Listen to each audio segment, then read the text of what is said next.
Welcome to FPTV New Releases, where I've got the privilege of talking to the mighty Jeff Lemire, the creator of Essex County Trilogy, Sweet Tooth and Nobody, that great run on Animal Man, a man who's been incredibly busy at both DC and Marvel over the last 10 years.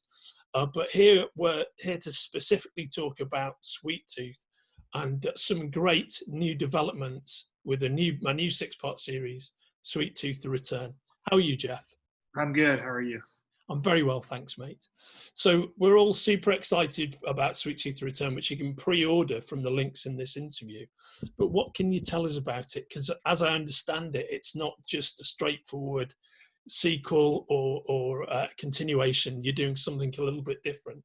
Yeah. So I mean, it was tough. I worked on the original Sweet Tooth for 4 years. So it was the longest project I was ever involved with, where I wrote and drew the whole thing myself. So obviously I was very invested in it. And I really liked how I ended the original series. I felt it was very satisfying, and I seemed to get that feedback from most of the readers as well, that it was a very satisfying ending.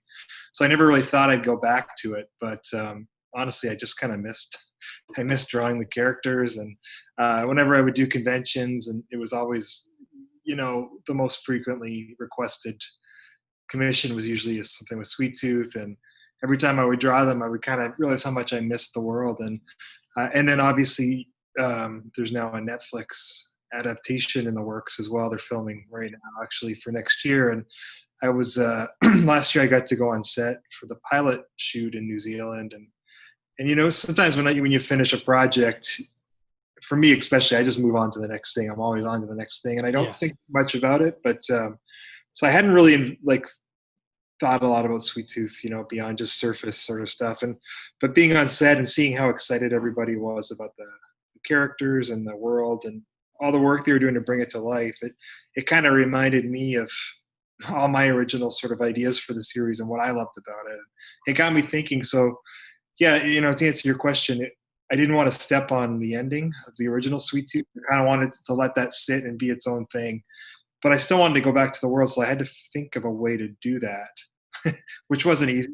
So there was a few months of just brainstorming and trying to find a way back in, and some avenues I started to explore that just felt repetitive to what I'd already done. And then I finally kind of struck on an idea that I don't want to totally spoil in the interview, because it's kind of part of the fun of the first issue is you kind of see what it is. But I have come up with something I think that revisits the characters and a lot of the themes of the original series, but sort of in a new environment, in a new way.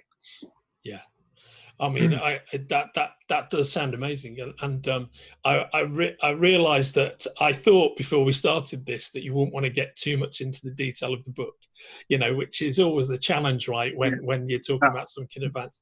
Could you talk a little bit about your process on like creating it, and you've got Jose Villarrubia on colors, right? Yeah. So I mean, when I did the original Sweet Tooth, I hadn't really colored any of my work up until that point, because I'd only done more indie comics, black and white comics. So I had never really had to worry about color. But then when I started working at Vertigo, obviously that was something we needed to do. So I had known Jose because of his connection with Top Shelf, doing some of the Alan Moore projects that he worked on. Of course, yeah. And I had done Essex County with Top Shelf. So Jose and I became friends, and when we needed a colorist, it was a natural fit. And Jose obviously did the whole original series, so it was only natural for him to come back now and work on this again with me, which is a lot of fun to get to collaborate with him again. His energy is always really infectious, and it's just nice to not be totally on your own doing this stuff, to have someone to bounce ideas off of and to kind of take your work and make it look better. Yeah, of course.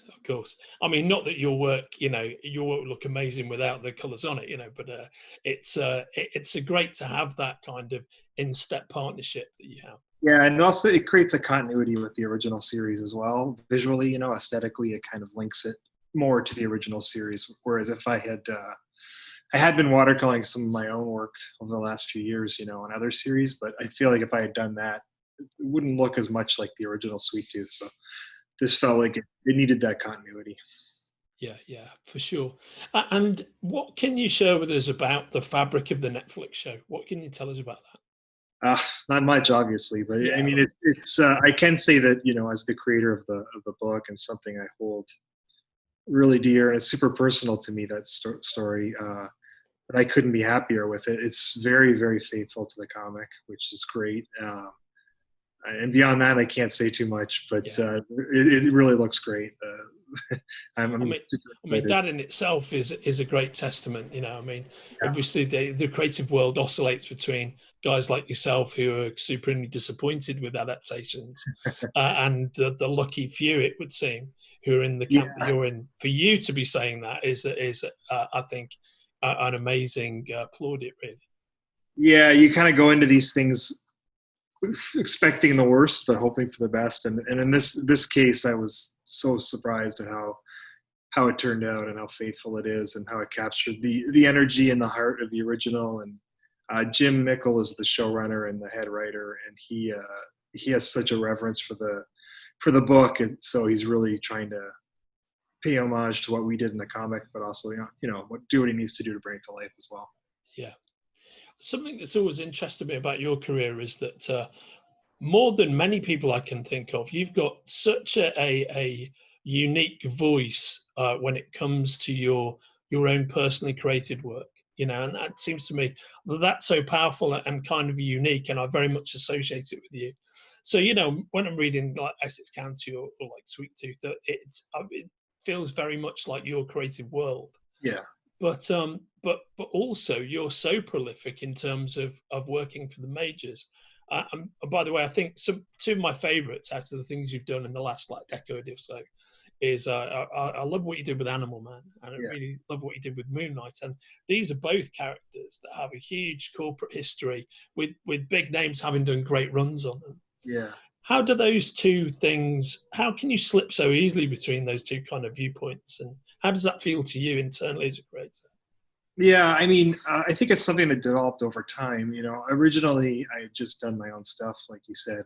I'd only ever written and drawn my own material, and I think I had done, it was almost a decade of doing that on my own, and developing a voice and developing a style and everything before I ever got to work as a writer for DC. So I think I kind of, in working for DC and Marvel, don't get me wrong, I love it. It's a lot of fun. And I love those characters, and I grew up reading a lot of that stuff. But that was never really my goal in comics. It was always to do my own thing. And so by the time I did get a chance to write for those companies, I guess I'd already developed a fully formed voice of my own that I could bring to it, rather than maybe a young creator who gets in freelancing at Marvel or DC right away, and they kind of get molded by the corporation, or by the characters, or by the universe.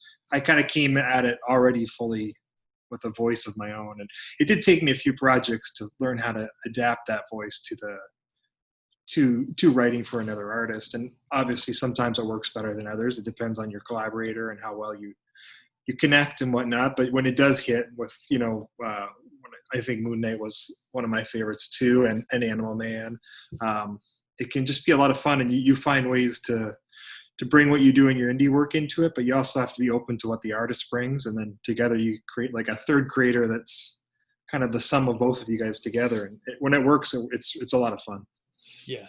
And have you got, in addition to the ones we just discussed, Moon Knight and Animal Man, for your external work, want of Yeah, a better description, sure. DC and Marvel, what is the stuff, if people are big fans of your personal project, what are the DC Marvel runs that you would push them towards and go, you might like this actually? Yeah, I mean, Animal Man's the one I always go to first, because thematically it links a lot to like a lot of the stuff I do independently. But we, aside from the two we discussed, I think the other two or three that I kind of am probably the most proud of would be my Green Arrow run with Sorrentino, because and then that led to us doing so much more stuff afterwards, like Gideon Falls and everything else. So that one I like a lot.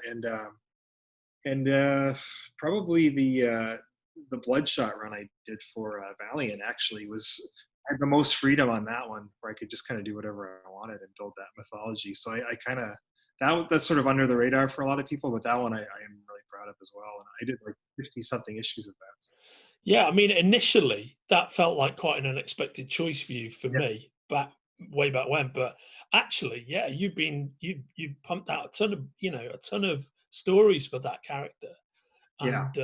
And to be honest, not even before you were on it, really one of my favorite characters. There's valiant characters like Lemire, but actually, I thought what you did with that book, that I think it's must be satisfying people to hear people like myself go, I never really liked that book very much, but when you were on it, you sort of brought it alive, which is, I think, what you managed to do. Yeah, that's always a great compliment. And, to be honest, I never liked the character all that much either. But I'm kind of like, some of the better things I've done, it's been with characters that don't really have a lot of personal connection to. I couldn't have cared less about Green Arrow or Bloodshot sometimes so you don't bring any baggage to it, whereas Animal Man and Moon Knight were a lot harder because there had been so many great runs before me and things that I love reading. It's hard to let go of those and not just duplicate them and find your own story. But I think I did with those, but it was a little harder to not be so referential, think about Grant Morrison, before me on Animal Man, or Jamie Delano, and being so caught up in what they did that I couldn't do my own thing. But you find a way. You got it. Sometimes it's a little trial and error, but yeah. Yeah. No, I get that. To flip back to Sweet Tooth on the return, so it's going to be a 6-issue limited series. Without giving us any spoilers, is it going to end in a place where you'll be able to continue if you wish to? Yeah, I mean, I didn't want to commit to a huge 40-issue thing again, especially the way the marketplace is right now. It's hard to commit to something that big, but yeah, it's a 6-issue thing, and it definitely introduces a new corner of this world. And I think obviously I want to tell a satisfying story, but I've created a new pocket of this world that I could easily return to and continue if the the book does well and people like it. I feel, just from the conversations we've had internally at FP and speaking to our customers, I feel certain that it'll do well. And once again, the pre-order links are attached to this interview. And before we close out, Jeff, what else are you working on at the moment for future release that you can talk to me about? I'm working on a bunch of stuff I can't talk about yet that's going to start to be announced. But of the stuff that I can talk about, obviously the Black Hammer universe is a big thing for me, so I'm continuing with that. And there's several books coming out that I've been working on the last couple of years, and a new one with Dean Armstrong that we're working on as well, which is great. And finishing up Gideon Falls with Andrea, obviously a big 80-page final issue coming out. And fantastic. Yeah, and then continuing with Ascender with Dustin Nguyen. So those are sort of my main projects at the moment. Man, yeah. Again, you're such a busy dude, but I'm impressed with the level of quality you get across the breadth of your work. To say that you're so prolific, and you're very busy in terms of adaptations as well, right? I mean, Sweet Tooth is far from the only thing of yours that's being brought into other media right now, right? Yeah, I'm working on the Essex County TV show. I've been working on it pretty heavily for a couple of years now. I'm writing all the episodes. We're hoping to film it here in Canada next fall. So it's been really an intensive process writing that show. It's a lot of work. So balancing that with the comic stuff has been a challenge, but I'm so far so good. Oh, fantastic! Well, pandemic willing, I mean, I can't wait for that. So. Thanks very much for joining us, mate. This has been FPTV New Releases with the spectacular Jeff Lemire talking about Sweet Tooth Return. And mate, we'd love to have you back on when you've next got something to talk to us about. Absolutely, anytime. Yeah. Thanks for your time, man. I know you're busy. All the very best. Okay, thanks. Take care. Bye-bye.